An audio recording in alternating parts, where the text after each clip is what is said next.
We're talking about the intersection of cannabis and social impact investing for good. Now, that sounds kind of odd, and I got to start this with a story.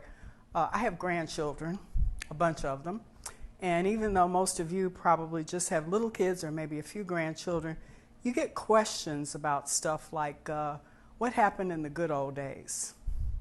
So I was talking to one of my granddaughters one time, and I said, what in particular about these good old days do you want to know? I was a hippie, okay? Their grandfather was on the militant side of the coin. So we had similar aims: social justice, social good, how to improve lives instead of ruining the planet and making corporations wealthy. So it started the conversation of what was it like to be a black person in the 1960s and being a teenager or young adult. Somehow or another, that conversation muted over to slavery. And one of the reasons it did was a granddaughter and some friends had seen a story about this woman who was listening to her son reading his history lesson. And they talked about the immigration of Africans to this country. And they didn't mention the word slavery at all, like it didn't exist. So we started thinking about the importance of our culture in agriculture in particular. And that's what kind of started this, and if I can get this. So now we're at history, and I hope you can see that slide. We started off coming here as slaves. There were 6.5 million people that immigrated to this country between 1492 and 1865. Now here's a huge number, 6.5 million people. Can you guess how many of those people were slaves? I won't keep you guessing. 5.5 million people. African slaves. I saw a mouth drop. That's what happened to me when I saw those statistics. Of that 5.5 million, 80% were slaves, women, children, and men.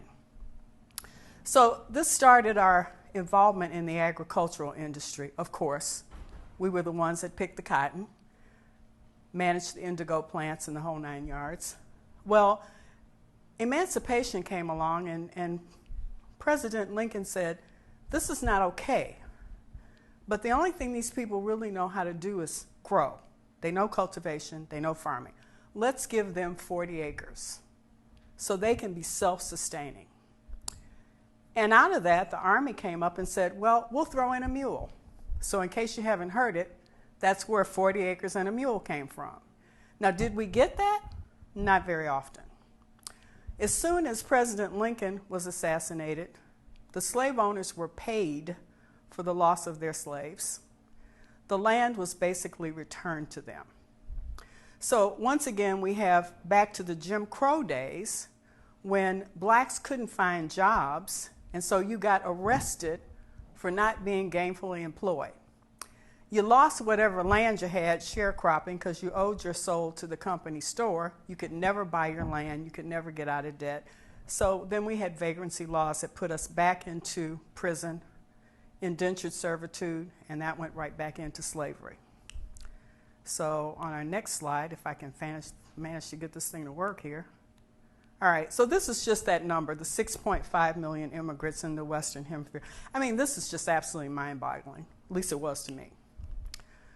So that's where the name of this company came up. Even though I'm from Bronzeville Urban Development and we're working primarily on agriculture, commercial agriculture, and STEM education as well, we lost 50 some odd schools in Chicago in the poor neighborhoods. The science and mathematics, engineering programs kind of disappeared. So we thought, well, we'll take this land and we'll develop it into commercial agriculture and solar where these kids can understand the process of growing healthy food, eating healthy food. So that's how this whole thing started. The question is, how in the heck do you pay for all this? We got interested in cannabis because it is probably one of the most important crops, and this really set me off. I'm going to let everybody have a moment to read this. This blew my mind. This is a quote from Harry Anslinger, the first commissioner of the Federal Bureau of Narcotics. There are 100,000 total marijuana smokers in the United States, and most are Negroes, Hispanics, Filipinos, and entertainers. Their satanic music, jazz, and swing result from marijuana use, and the marijuana causes white women to seek sexual relations with these Negroes, entertainers, and others. This was the head of the Federal Bureau of Narcotics. This blew my mind. Can you believe it? Now, we'll talk about why this happened later. We're not going to deal with that right this moment, but it set up a recycle history. You have slavery now as indentured servitude. The war on drugs produced a prison population that allowed privatized prisons to make a bunch of money to put people back in jail or in jail and start this cycle all over again. It's recycled history. The same thing that happened during traditional slavery is happening today. Now, this slide is kind of interesting, too.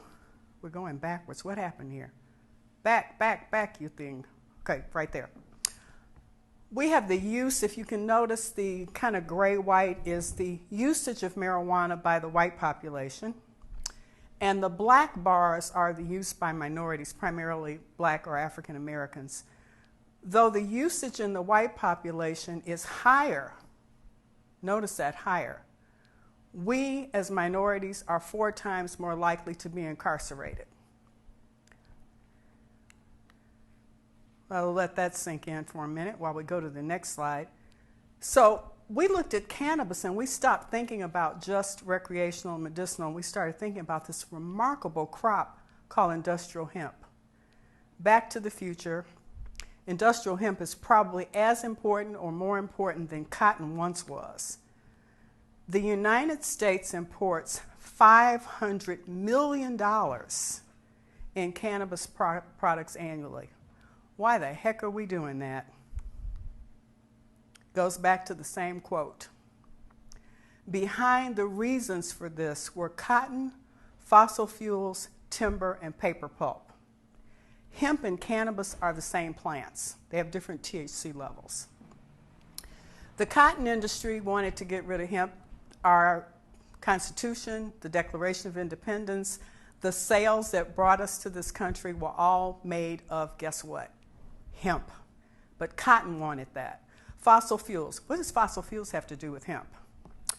Henry Ford built a car stronger than steel made out of hemp. It was powered by biofuel designed, researched, and manufactured and made by George Washington Carver, a biofuel. So that knocked out fossil fuels. What is plastic made out of? Fossil fuels.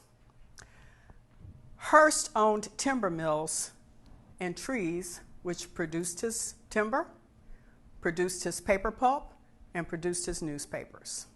So we had a conglomeration of huge businesses that put their foot and neck on the industrial hemp industry. And the way they did it was they locked it into lockstep with marijuana, which they demonized. So let's see, where are we going here? Come on now. Quickly, the Pickford case. I'm just going to skip through this because this could be a long, involved discussion. Back in 1997, some black farmers got together and they decided that there had been just too much discrimination against minority farmers, including female ranchers. The United States Department of Agriculture, get that, the United States Department of Agriculture was sued for discriminating against minority and women ranchers and farmers, and it led to the largest civil rights settlement in history of $2 billion. That's an enormous amount of money in 1997. So between 1981 and 1996, black farmers lost $1.2 billion in assets, and the litigants only received $50,000. That's not a drop in the bucket when you talk about the necessities. So moving right along here to answer my granddaughter's question, in 1910, nearly 1 million black farmers in the U.S. owned almost 15 million acres of land. By 1969, we owned only 6 million. I'm going to kind of speed this up. So where do we go from here? If it's not evident, we use cannabis for good. We invest in this industry that's currently worth $700 million in Colorado alone. And in 2016, it should be about $1 billion. That's huge revenue. We're dedicated to becoming brand leaders in this industry with the help of the people here, the people out there who are interested in social justice. The first thing we want to do is to reach out to these kids that have been arrested who cannot get scholarships, mortgages, or vote because they've been jailed for small amounts of marijuana. So the first thing we need is scholarships. We need farming assistance for cooperative small farms that want to grow hemp as it becomes legal in this country. We want to get invested in research and development and testing THC levels. That's for higher education. We can manufacturing. An example is Hawaii, and we're just going to run through this quickly. Surplus revenue by land supports sustainable agriculture. Hemp gets turned into hempcrete, which is used as a building material for sustainable housing. Hawaii has the largest homeless population in the country. I'm not sure many people knew that. It's huge. So here we are, cultivation from the dispensaries by land. And I finally get to the end of this. I want to thank everybody for your attention. And please think very seriously about talking to investment groups about getting into this industry. This is an enormous revenue, so your investors get an excellent return on their investment, and we can produce real social change through education, farming, manufacturing, and addressing needs per different states. This, for instance, Hawaii is housing. Other states where we would set up businesses may have other issues, but the revenue stream should be used for social good. Thank you very much.